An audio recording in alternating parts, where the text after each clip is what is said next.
सध्या साखरेचे वाढलेले दर सर्वसामान्य जनतेला वेठीस धरणारे ठरत आहेत. पण अशा परिस्थितीत साखरेचं उत्पादन होऊन सुद्धा देशातील साखरेचे दर का वाढले हा प्रश्न कायम आहे. या सगळ्या प्रश्नांवर बोलत असताना माजी खासदार राजू शेट्टी यांनी आश्चर्यकारक असे मुद्दे उपस्थित केलेत. देशातील शिल्लक साखर चोरट्या मार्गाने पाकिस्तान आणि इतर शेजारील देशांना विकल्याचा गंभीर आरोप शेट्टींनी केला. एकूण 48 लाख टन साखर शिल्लक राहणं अपेक्षित होतं, मात्र सरकारनं दिलेली आकडेवारी वेगळी आहे. देशाचे गृहमंत्री अमित शहा, मंत्री प्रल्हाद जोशी या सगळ्याला जबाबदार असल्यानं सखोल चौकशी व्हावी अशी मागणी करणारं पत्र शेट्टी यांनी पंतप्रधान नरेंद्र मोदींना लिहिलं आहे. आज बाजारामध्ये जे साखरेचे दर कडाडलेले आहेत हे अनैसर्गिकरित्या झालेली ही वाढ आहे. त्याला काही एक कारण नाही. कारण साधारणपणे मागणी आणि पुरवठ्याचा रेशो बिघडला तरच भाव वाढतात किंवा कमी होतात.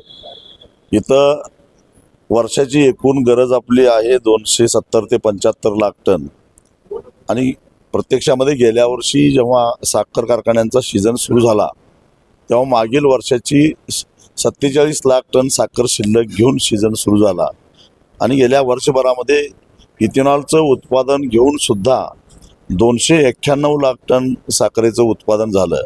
म्हणजे 291 लाख टन अधिक 47 म्हणजे 338 लाख टन साखर ह्या सीझनमध्ये आपल्याला उपलब्ध होती आणि त्या तुलनेनं आपल्याला गरज होती फक्त 270 लाख टनाची.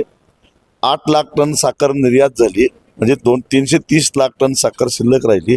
आज अखेर केंद्रीय अन्न आणि नागरी पुरवठा मंत्रालयानं वेळोवेळी जे काही साखरेचा कोटा रिलीज केलेला आहे, महिन्याला साधारणपणे 22 लाख टन ते रिलीज करतात, ते 247 लाख टन रिलीज केलेलं आहे. म्हणजे अजून 83 लाख टन साखर शिल्लक राहायला पाहिजे. परंतु आता सरकार म्हणते की देशामध्ये केवळ 35 लाख टन साखर शिल्लक आहे. आता मी सांगितले हे सगळेच्या सगळे आकडे सरकारचेच आहेत, माझे नाही आहेत. मग सरकार आत्ता म्हणतंय 35 लाख टन शिल्लक आहे. प्रत्यक्षामध्ये एकूण साखरेपैकी केवळ 247 लाख टन साखर रिलीज केलेली आहे आणि मग निर्यात वजा जाता 83 लाख टन साखर जी काय आहे त्यातले 47 लाख टन साखर 48 लाख टन साखर कुठं गेली, गायब झाली का?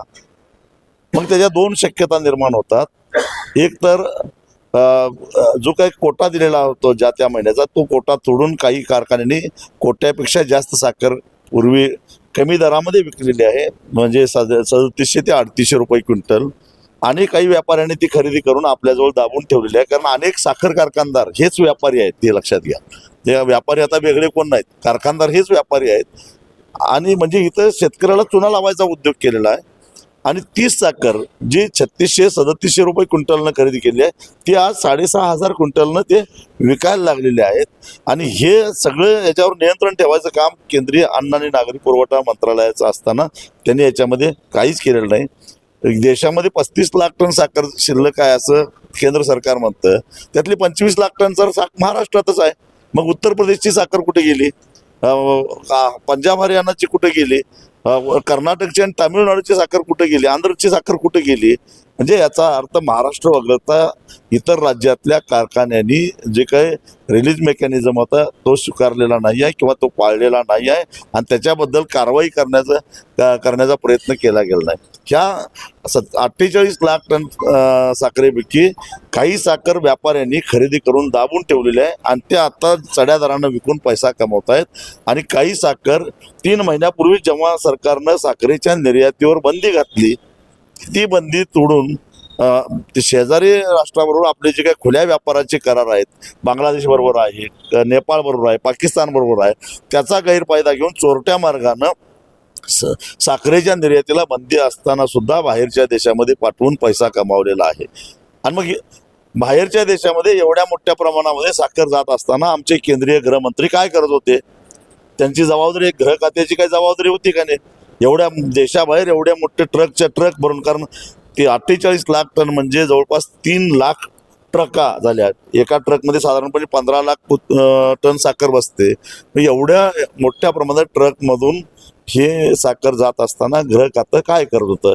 म्हणजे या ठिकाणी केंद्रीय गृहमंत्री असतील किंवा केंद्रीय अन्न नागरी पुरवठा प्रल्हाद जोशी असतील किंवा अमित शहा असतील, हे दोघंही जबाबदार आहेत आणि याची सखोल चौकशी झाली पाहिजे. हीच मागणी मी पंतप्रधानांना पत्र लिहून केलेली आहे.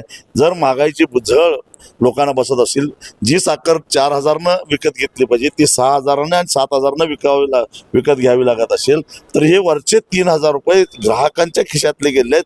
त्याला जबाबदार सर्वस्वी केंद्र सरकारचं, राज्य सरकारचं धोरण आणि हा रिलीज मेकॅनिझम जे आहे ते नीट राबवायची जबाबदारी ज्या राज्य सरकारवर राज्य सरकारांची आहे आणि केंद्र सरकारला आपली जबाबदारी टाळता येणार नाही. म्हणून मी हे पत्र लिहिलेलं आहे. यावरच एक असं महत्त्वाचं कारण त्यामध्ये इथेनॉल निर्मितीसाठी साखर वापरली गेली, त्यामुळे फटका बसतोय. साठा करणं गरजेचं होतं. एक 30 लाख टन साखर इथेनॉलसाठी वापरली गेली असं म्हटलं जातंय, परंतु वापरली गेली म्हणजे काय, तर तेवढं उत्पादन कमी केलं गेलं साखरेचं. मुळामध्ये इथेनॉलला साखर जाऊन सुद्धा 291 लाख टन साखरेचं उत्पादन झालं हे लक्षात घ्या. त्यामुळं इथेनॉलमुळे साखर कमी पडलेली नाही आहे. जर इथेनॉलच्या साठी वापरलं नसतं तर कदाचित हा आकडा 291 लाख टन आणि 30 लाख टन म्हणजे जवळपास 321 लाख टन साखरेचं उत्पादन झालं असतं आणि मग आपल्यासमोर अतिरिक्त साखरेचा प्रश्न निर्माण होऊन साखरेचे भाव पडले असते आणि आता जे काही वेळेवर ऊसाचे पैसे मिळतात ते सुद्धा शेतकऱ्यांना मिळाले नसते. तर याचा परिणाम गुळावर देखील होण्याची शक्यता आहे का? कारण मार्केटमध्ये हो, साखरेचे आणि गुळाचे दर एकमेकावर अवलंबून असतात. साखर वाढली की गुळाचे भाव आपोआपच वाढतात आणि त्यामुळं गुळाचं उत्पादन घटणार आहे. कारण साखरेचे भाव वाढल्यानंतर गुळाचे भाव जर वाढले नाहीत तर मग गुराळाला कोणी ऊस देणार नाही आणि त्यामुळे मग गुळाचं उत्पादन घटेल आणि उत्पादन घटलं की त्याचे भाव वाढणार. पण एफडीएचं कुठेतरी गुळाकडे दुर्लक्ष असल्याचं पाहायला मिळते, कारण अनेक ठिकाणी भेसळ गुळ जो आहे ते पाहायला मिळतोय. एफडीएनं प्रयत्न केलेला आहे, पण तरीसुद्धा गुळामध्ये भेसळ काय होते तर साखर शेतकरी काय फार मोठी भेसळ करत नाहीत, फक्त साखर घालून गुळ तयार करतात. हे चुकीचं आहे, परंतु ग्राहकांची सुद्धा मानसिकता अशी असते की आम्हाला पांढरा शुभ्र गुळ पाहिजे आणि मग साखर घातल्यानंतर पांढरा शुभ्र गुळ तयार होतो म्हणून भेसळ होते. ते फक्त साखरेची होती, फारशी भेसळ होत नाही. केंद्र सरकारने आता साखर आयात करण्याचा निर्णय घेतला. हा निर्णय सुद्धा मूर्खपणाचा निर्णय आहे. कारण 10 लाख टन साखर आयात करायचं ठरवलं तर कितीही प्रयत्न केला तर ती 15 ऑक्टोबरच्या आत साखर येणार नाही आणि ती कच्ची साखर म्हणजे ती रिफाईन करायला आणि 8-10 दिवस लागणार आणि त्यामुळं 15 ऑक्टोबर नंतर साखर बाजारात येऊन उपयोग काय त्याचा. 15 सप्टेंबरला तर दक्षिणेकडचे कारखाने सुरू होतात. तामिळनाडू किंवा कर्नाटकातील म्हैसूर, मंड्या, शिमोगा या जिल्ह्यातले साखर कारखाने हे साधारणपणे 15 सप्टेंबरला सुरू होत असतात. त्यामुळे 15 सप्टेंबरपासून देशातच साखरेचं उत्पादन होत असताना परत साखर आयात करण्याचा मूर्खपणा केंद्र सरकारनं केला आहे. त्याचा फटका शेतकऱ्याला बसणार आहे.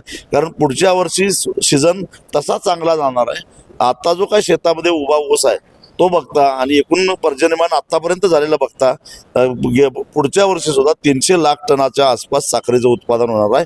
त्यामुळं हे 10 लाख टन साखर आयात करायची काही एक आवश्यकता नव्हती. अशाच ताज्या अपडेटसाठी महासत्ता न्यूजला सबस्क्राईब करा.